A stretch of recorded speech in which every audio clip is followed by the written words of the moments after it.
നമസ്കാരം, JB ജംഗ്ഷനിലേക്ക് സ്വാഗതം. നർമ്മത്തിൻ്റെയും ഭാവത്തിൻ്റെയും അനന്യമായ തലങ്ങൾ പ്രേക്ഷകർക്ക് പ്രദാനം ചെയ്ത പ്രഗത്ഭനായ ഒരു കലാകാരൻ, ശ്രേഷ്ഠനായ ഒരു കലാകാരൻ്റെ പ്രശസ്തനായ പുത്രൻ, മറ്റാരുമല്ല നമ്മുടെ സ്വന്തം മുകേഷാണ് JB ജംഗ്ഷനിലെ അതിഥി.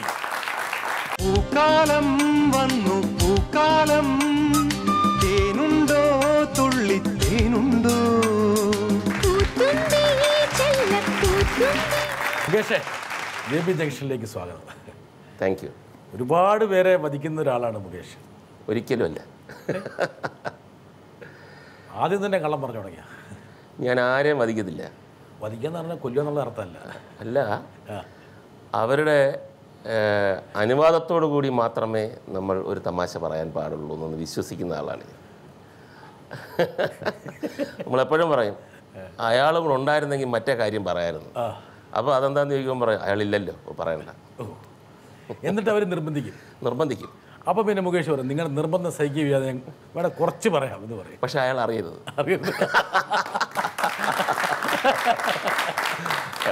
പക്ഷെ കൂടെയുള്ളവർ പണി തരും. അപ്പം തന്നെ അറിയില്ല. മുകേഷ്, ഈ ജംഗ്ഷന് പ്രത്യേകത വെച്ചാൽ 365 ദിവസം കള്ളം പറഞ്ഞു നടക്കുന്ന ആൾക്കാർക്ക് ഒരു ദിവസം അല്ലെങ്കിൽ ഒരു 1-2 മണിക്കൂറെങ്കിലും സത്യം പറയാനുള്ളൊരു അവസരം ഒരുക്കുക എന്നുള്ളതാണ്. ഈ ക്രിസ്ത്യാനികളുടെ ഭാഷയിൽ ആണ്ട് കുമ്പസാരമുണ്ട്. വർഷത്തിൽ ഒരു പ്രാവശ്യം ഒന്ന് കുമ്പസാരിക്കണം, എന്നാലേ അതൊരു ആകുള്ളൂ. അപ്പോൾ മുകേഷിന് വേണമെങ്കിൽ ഈ അവസരം വിനിയോഗിക്കാവുന്നതാണ്. നമ്മളെല്ലാം തുറന്ന പുസ്തകമല്ലേ, എന്തെങ്കിലും ഇനി അറിയാനുണ്ടോ? ഒരുപാട് കാര്യങ്ങൾ വേറെ ആൾക്കാർ പറയുമ്പോൾ ഞാൻ അറിയുന്നുണ്ട്, എൻ്റെ കാര്യം തന്നെ. ഓ, അങ്ങനെയുണ്ട്. കാര്യം അത്ര ഓപ്പണാണ്. ഒരുപാട് ആൾക്കാരെ കുറിച്ച് കഥകളുണ്ടാക്കുന്ന മുകേഷിനെ കുറിച്ചും ആൾക്കാർ കഥകളുണ്ടാക്കി തുടങ്ങി. അതുണ്ടാക്കണമല്ലോ. എന്നോട് മുകേഷിന് അടുത്തൊരു സുഹൃത്ത് പറഞ്ഞു വെച്ചാൽ, മുകേഷിൻ്റെ കൂടെ നമ്മൾ ഇരിക്കുകയാണെങ്കിൽ മുകേഷ് വളരെ വേണ്ടപ്പെട്ട ആളാണ്, പിന്നെ അവിടുന്ന് പോകാൻ തോന്നില്ല. അപ്പം ഞാൻ അതിൻ്റെ ഒരു ആ പോസിറ്റീവ് വശത്തെ നന്നായി ആസ്വദിച്ചു. അപ്പോൾ പറഞ്ഞു, എന്തുകൊണ്ടാണെന്നറിയാതെ രസമാണ്, പക്ഷെ നമ്മൾ ആദ്യം പോയാൽ നമുക്കിട്ട് പണി കിട്ടും. അല്ല, അത് അങ്ങനെ ഉള്ള ഒരു സംഭവമില്ല, അതൊക്കെ ഒരു ഭയമാണ്.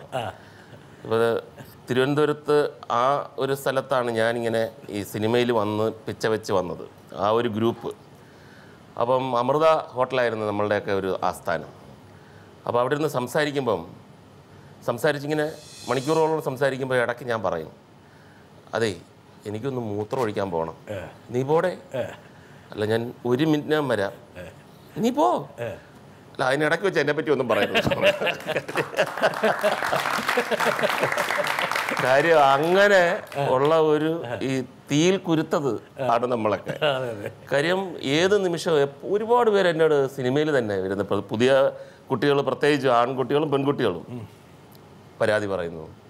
ഇങ്ങനെ ഒരുപാട് അഭിഖ്യാതികൾ എന്നെക്കുറിച്ച് പറയുന്നു, എന്നെ കളിയാക്കുന്നു, എന്നെ വധിക്കുന്നു, ഞാൻ വന്നു കഴിഞ്ഞാൽ ആൾക്കാരെല്ലാവരും എന്നെ മാത്രം ടാർഗറ്റ് ചെയ്യുന്നു എന്നൊക്കെ പറയുമ്പോൾ ഞാൻ പറയുന്നതെന്ന് പറഞ്ഞു കഴിഞ്ഞാൽ, അതാണ് ഏറ്റവും വലിയ നിങ്ങൾ എന്തൊക്കെയും ആയി എന്നുള്ളതിൻ്റെ ഏറ്റവും വലിയ തെളിവ്. എന്ന് മാത്രമല്ല, നിങ്ങളെപ്പറ്റി പറയുക എന്നുള്ളതാണ് നിങ്ങളുടെ ദൗത്യം. അസൂയാവഹമായ ജീവിതം എന്ന് പറഞ്ഞു വെച്ചിരിക്കുന്നത് തന്നെ ബാക്കിയുള്ളവർക്ക് അസൂയ ഉണ്ടാക്കണം. അപ്പോൾ ബാക്കിയുള്ളവർ ഇങ്ങനെ പറയുമ്പോഴത്തേക്ക് അപ്പോൾ നിങ്ങൾ വലിയ ആളായി, അന്ന് അല്ലെങ്കിൽ ആരും ഒന്നും പറഞ്ഞില്ലെങ്കിൽ പിന്നെ നമ്മളൊന്നും ആയില്ല എന്നുള്ളത്. പക്ഷേ മറ്റു ഭാഷകളിലൊക്കെ ഒരു ഗോസിപ്പ് കിട്ടാൻ വേണ്ടി അവരെന്ത് ചെയ്യും? ഒന്നുമില്ലെങ്കിൽ സ്വന്തം തന്നെ ഉണ്ടാക്കി വിടും. ഇവിടെ പക്ഷേ അങ്ങനെ ആൾക്കാർ ചെയ്യുന്നുണ്ടാവില്ല, അല്ലേ? അങ്ങനെയൊന്നും ചെയ്യുന്നില്ല. ഇവിടെ കുറച്ചുകൂടെ പഴയ ഒരു പരമ്പരാഗത രീതിയിലുള്ള കാര്യങ്ങളാണ്. ഇൻഡസ്ട്രിയിൽ വലിയൊരു മാറ്റം സംഭവിച്ചിട്ടില്ല സ്വഭാവത്തിൻ്റെ കാര്യത്തിൽ. അങ്ങനെ എനിക്ക് തോന്നിയിട്ടില്ല. ഇപ്പം ബോളിവുഡിലൊക്കെ ആണെങ്കിൽ അവരുടെ PR ഏജൻസി ഒരു കഥ വേണമെങ്കിൽ അവർക്ക് വേണ്ടിയിട്ട് ട്രിഗർ ചെയ്യും, ഇന്ന സിനിമ നടിയായിട്ട് ഇയാൾക്കൊരു ചെങ്ങാത്തമുണ്ട്. അപ്പോൾ പിന്നെ അതൊരു ചർച്ചയായി, അങ്ങനെ വീണ്ടും ശ്രദ്ധിക്കപ്പെടുന്നു, വീണ്ടും മാർക്കറ്റ് നിലനിർത്തുന്നു.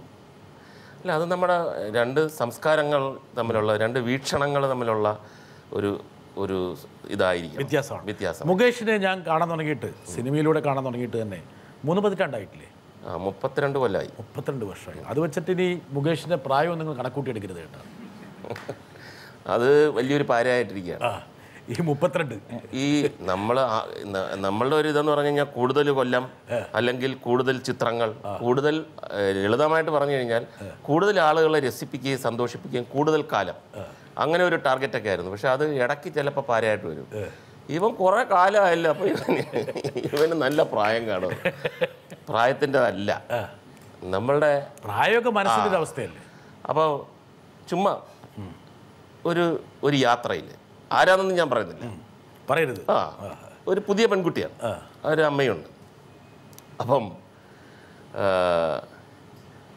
ആരോ ഒന്ന് പരിചയപ്പെട്ടു. എന്താ പേര്? 18. പേരിൻ്റെത് എവിടെയാണ് വീട്? 18. അപ്പോൾ അവരുടെ മനസ്സിൽ 18 വയസ്സ് ആണ്, അതാണ് അവരുടെ ക്വാളിഫിക്കേഷന്, അവരുടെ ക്രെഡിറ്റും എല്ലാം. കുറേ നേരം കഴിഞ്ഞ് 1-2 പ്രാവശ്യമൊക്കെ 1-2 സ്ഥലങ്ങളായപ്പോൾ ഞാൻ അവരുടെ അടുത്ത് വിളിച്ചിട്ട് ഒരു ഉപദേശം കൊടുത്തു. ഞാൻ പറഞ്ഞു, 18 എന്ന് പറയുന്നത് വലിയ കാര്യമില്ല. 18 വയസ്സായ എല്ലാവർക്കും നമ്മുടെ നാട്ടിൽ ഒരു അവാർഡ് കൊടുത്താൽ ഓക്കെ. 18 ഒരു കാലമാണ്, അങ്ങനെ കടന്നു പോകും. 18 വയസ്സേ ഉള്ളെങ്കിൽ 30-കാരിയുടെ പക്വതയാണ്. 30-കാരി ചെയ്യുന്നതിനേക്കാൾ കൂടുതൽ ചെയ്യുന്നു എന്ന് പറയുന്നതാണ് 18-ൻ്റെ മിടുക്ക്. കൂടുതൽ പ്രായം തോന്നുന്നത് ഒരിക്കലും, പ്രത്യേകിച്ച് സിനിമയിൽ, ഒരിക്കലും ഒരു ദോഷമല്ല. എക്സ്പീരിയൻസ് എന്ന് പറയുന്നത് നമ്മൾ ഓരോ ദിവസവും കഴിയുന്തോറും നമ്മൾ മെച്ചേർഡാവും സിനിമയിൽ. പക്ഷേ മുകേഷ് പണ്ടെങ്ങനെയാണ് അതുപോലെ തന്നെയാണ് മുകേഷ്. കുറച്ച് ശരീരം കുറച്ചുകൂടെ ഒന്ന് പുഷ്ടിപ്പെട്ടു, സാമ്പത്തിക അഭിവൃദ്ധിയുടെയൊക്കെ ഒരു പ്രതിഫലനം ശരീരത്തിൽ വന്നു എന്ന് ഒഴിച്ചു കഴിഞ്ഞാൽ. എത്രയോ ഭിക്ഷക്കാർ നല്ല തടിച്ചിരിക്കുന്നു. അവസ്ഥ മോശമാണ്. അല്ല, ഈ പുഷ്ടിപ്പെടലും സാമ്പത്തികമായിട്ട് ഒരു ബന്ധമില്ല. കാര്യം ലക്ഷക്കണക്കിന് രൂപ മുടക്കുന്ന എത്രയോ പേര്, എൻ്റെ സഹപ്രവർത്തകരെ തന്നെ എനിക്കറിയാം, ഒന്നും മെലിയാൻ വേണ്ടി മമ്മൂക്കയെ കിടന്ന് കളിക്കുന്ന കളി. അയ്യോ, ഞാനൊന്നും പറഞ്ഞില്ലേ. അവസാനം ഇതെല്ലാം കൂടെ എൻ്റെ തലയിൽ വരും. അദ്ദേഹം അങ്ങനെ ഒന്നും ചെയ്യുന്നില്ല. മുകേഷിനെ വല്ലാതെ ഇഷ്ടപ്പെടുന്ന സുരാജനെ കുറിച്ചൊരു ചോദ്യം ചോദിച്ചു. വേണമെങ്കിൽ അതൊക്കെ തുടങ്ങിയേക്കാൻ പാടില്ല. എന്താ കാരണത്തിൽ ഇപ്പം മമ്മൂക്ക എന്നൊരു പേര് പറഞ്ഞ ഉടനെ മെഡൽ ഓഫ് പ്ലാങ്കാട്ടിൽ ഒരു അടി കിട്ടി. പഠിച്ചോനെ, ഇനി ഞാനെന്തെങ്കിലും നിന്റെ നാവ് ഗുളികനായി കഴിഞ്ഞാൽ ഇനി എന്താ സുരാജ് പറഞ്ഞ് കേൾക്കണം. മുകേഷ് ഏട്ടൻ ലാലേട്ടനോടൊപ്പം അഭിനയിക്കുന്നത് കണ്ട് ഒരുപാട് ചിരിച്ച് കൈയടിച്ചിട്ടുള്ള ഒരാളാണ് ഞാൻ. അതുപോലെ തന്നെ മമ്മൂക്കയായിട്ടും അഭിനയിച്ച് ഒരുപാട് ചിരിച്ച് കൈയടിച്ചിട്ടുണ്ട്. ഇപ്പോൾ രണ്ടുപേരോടൊപ്പം അഭിനയിച്ചിട്ടുമുണ്ട്.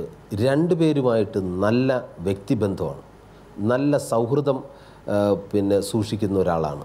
ഇതെങ്ങനെ സാധിക്കുന്നു കേട്ടാ, ഈ രണ്ടുപേരെയും ഒരേ രീതിയിൽ സൗഹൃദം കാത്തു സൂക്ഷിക്കാൻ? എന്താണ് ഇതിൻ്റെ സീക്രട്ട്?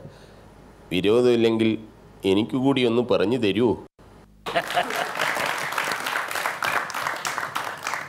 അല്ല, അതിപ്പോൾ മമ്മൂട്ടിയും മോഹൻലാലും അവരോട്ട് മാത്രമല്ല, എല്ലാവരും ഒരുപാട് സൗഹൃദങ്ങളുണ്ട്, ഒരുപാട് പേരുടെ സൗഹൃദം. ഞാൻ മനസ്സിലാക്കിയെടുത്തോളം സൗഹൃദം കാത്ത് സൂക്ഷിക്കാൻ ഒറ്റ ഫോർമുലയേ ഉള്ളൂ. നമ്മൾ ഫേവേഴ്സ് ഒന്നും ആഗ്രഹിക്കരുത്. അവരുടെ നമ്മൾ ഒരു കാര്യവും അതിനകത്ത് പിന്നെ സൗഹൃദമില്ല. ഒരു കാര്യവും അവരിൽ നിന്നും അല്ലെങ്കിൽ ആരിൽ നിന്നും ഇങ്ങനെ ഗിവ് ആൻഡ് ടേക്ക്, ഞാനൊരു സൗഹൃദം കൊടുത്തിട്ട് തിരിച്ചെനിക്ക് വേറൊരു കാര്യം തരണം എന്ന് പറയുന്നതിനകത്ത് ആ ഒരു പോയിന്റ് ഇല്ലെങ്കിൽ എല്ലാ സൗഹൃദങ്ങളും അതേപോലെ നിലനിർത്തും. സുരാജ് അതിനപ്പുറം ഒരു കാര്യം ഉപയോഗിച്ച് ഇവരെല്ലാം മെയ്വഴക്കത്തോടെ കൈകാര്യം ചെയ്യാനുള്ള ഒരു സിദ്ധി സുരാജ് പറയാത്തൊരു കാര്യമുണ്ട്. ഈ മുകേഷ് ഏട്ടനെ വല്ലോ പാകിസ്ഥാനിലെ ഇന്ത്യൻ അംബാസഡർ ആക്കിയിരുന്നെങ്കിൽ ഈ പ്രശ്നം പണ്ടേ പരിഹരിച്ചിരുന്നു. അല്ല, അത് പക്ഷേ രാജ്യത്തിന് വേണ്ടി ചിലപ്പോൾ ഞാൻ ചെയ്തിരിക്കും.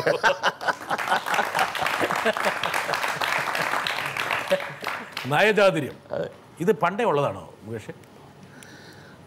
ശരിക്കും പറഞ്ഞാൽ ഞാൻ അറിയാതെ തന്നെ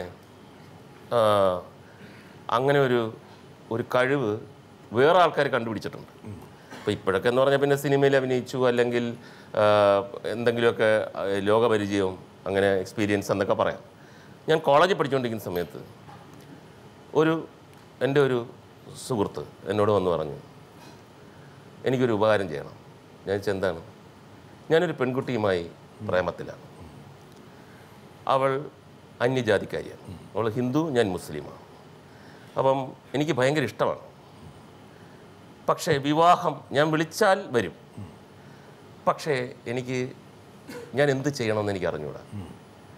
അത് മുകേഷ് ഒന്ന് ഉപദേശിക്കണം. അന്നും മുകേഷാണ് ഈ പ്രണയ സംബന്ധമായ കാര്യത്തിൽ ഒരു അധിപനല്ലേ? ഒരുപക്ഷെ അതിലാണ് എനിക്ക് അത്ഭുതം തോന്നിയത്. ഞാൻ പറഞ്ഞു ഞാൻ ഉപദേശിക്കാനാ, ഞാൻ തന്നെ കുഴപ്പക്കാരനാ, അപ്പം ഞാനിങ്ങനെ ഉപദേശിക്കാൻ അല്ല നിനക്ക് പറ്റും. അപ്പോൾ എന്നിൽ എന്തൊക്കെ ഉണ്ടെന്ന് ഒരു കാര്യമില്ലാതെ ഒരാൾ എന്നെ മനസ്സിലാക്കിക്കുകയാണ്. അങ്ങനെ ഞാൻ ഉപദേശിച്ച് അത് നന്നായി. എന്താ കാരണം വെച്ചാൽ ഉറ്റുപാട് ഈ പരിപാടി നടത്തിയിട്ടുള്ള ആളാണ് മുകേഷ് എന്ന് വിചാരിച്ചിട്ടായിരിക്കും. ആയിരിക്കണം എന്തോ അവിടെയൊക്കെ നമ്മൾ അറിയാതെ നമ്മൾ ഒരു സ്പാർക്ക് മനസ്സിൽ വരികയാണ്.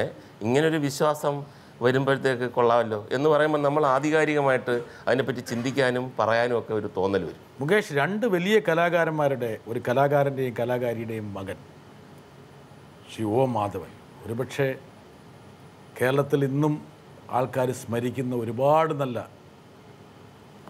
രൂപങ്ങൾ നൽകിയിട്ടുള്ളതാണ്. പക്ഷേ മുകേഷ് വലിയൊരു ഭാഗ്യവാനായിരുന്നു.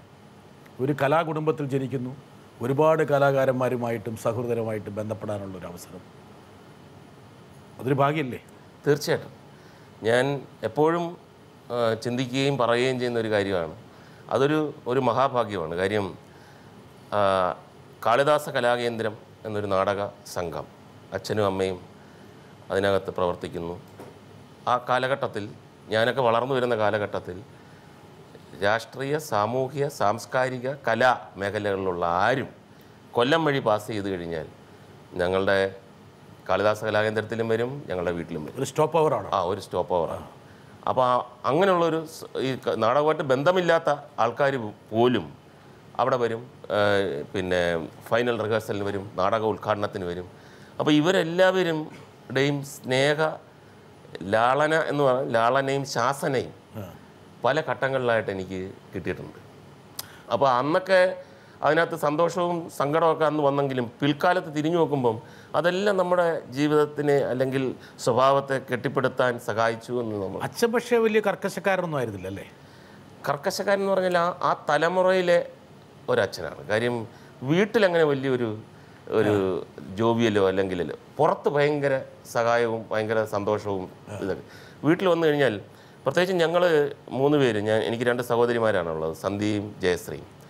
അപ്പം ഞങ്ങൾ സ്കൂളിൽ പോകുന്ന സമയത്തായിരിക്കും, പോകാനായിട്ട് പോകുമ്പോഴായിരിക്കും അച്ഛനൊക്കെ നാടകം കഴിഞ്ഞ് വരുന്നത്. അപ്പം ശബ്ദമുണ്ടാകരുത്, അവർക്ക് ഉറങ്ങുന്ന സമയമാണ്, രാത്രി നാടകം കഴിച്ചിട്ടാണ്. കൊച്ചു വെളുപ്പാങ്കാലത്ത് വന്ന് പിന്നെ നമ്മൾ സംസാരിക്കുന്നില്ല. ഞങ്ങൾ തിരിച്ചു വരുമ്പോഴത്തേക്ക് അവർ പോയിരിക്കും. അപ്പോൾ എപ്പോഴും അച്ഛൻ ഉണ്ടെങ്കിൽ ഒരു ശബ്ദമൊക്കെ കുറയ്ക്കണം. കാര്യം അദ്ദേഹം റെസ്റ്റ് എടുക്കുന്നത് അല്ലെങ്കിൽ അങ്ങനത്തെ ഒരു സമയമാണ്. അപ്പോൾ അതുകൊണ്ട് തന്നെ അമ്മയുമായിട്ട് അങ്ങനെയല്ല. ഇതാ വരുന്നു ജോയ്മോനെ, നമ്മളെ ഫാമിലി നാടക കുടുംബമാണ്. നീ ചെറുതിലേ മുതൽ അമ്മയും അച്ഛനും നാടകത്തിന് പോകുന്നത് നീ കാണാറുണ്ട്. നിൻ്റെ അഭിപ്രായം എന്താണ്? ഞങ്ങൾ നാടകത്തിന് പോയതിനെ പറ്റി, ഇതുവരെ വന്നതിനെ പറ്റി ഉള്ള അഭിപ്രായം അമ്മയ്ക്കൊന്ന് അറിഞ്ഞാൽ കൊള്ളാവുന്നുണ്ട്. നീ സിനിമാ ലോകത്തുനിന്ന് മോഹൻലാലിനെ കൊണ്ടുവന്ന് നാടകത്തിൽ അഭിനയിപ്പിച്ച് നിങ്ങൾ 2 കൂടെ കുറേ കസറി. ഇനി പുതിയതായിട്ട് ആരെയും കൊണ്ടുവരാൻ ഉദ്ദേശമില്ലേ? നാടകക്കാരെ രക്ഷിക്കാൻ പോകുന്നു എന്നൊക്കെ പല അഭിപ്രായങ്ങളും വന്നല്ലേ? അമ്മയ്ക്ക് അതൊന്ന് അറിഞ്ഞാൽ കൊള്ളാം, വളരെ ആഗ്രഹമുണ്ട്.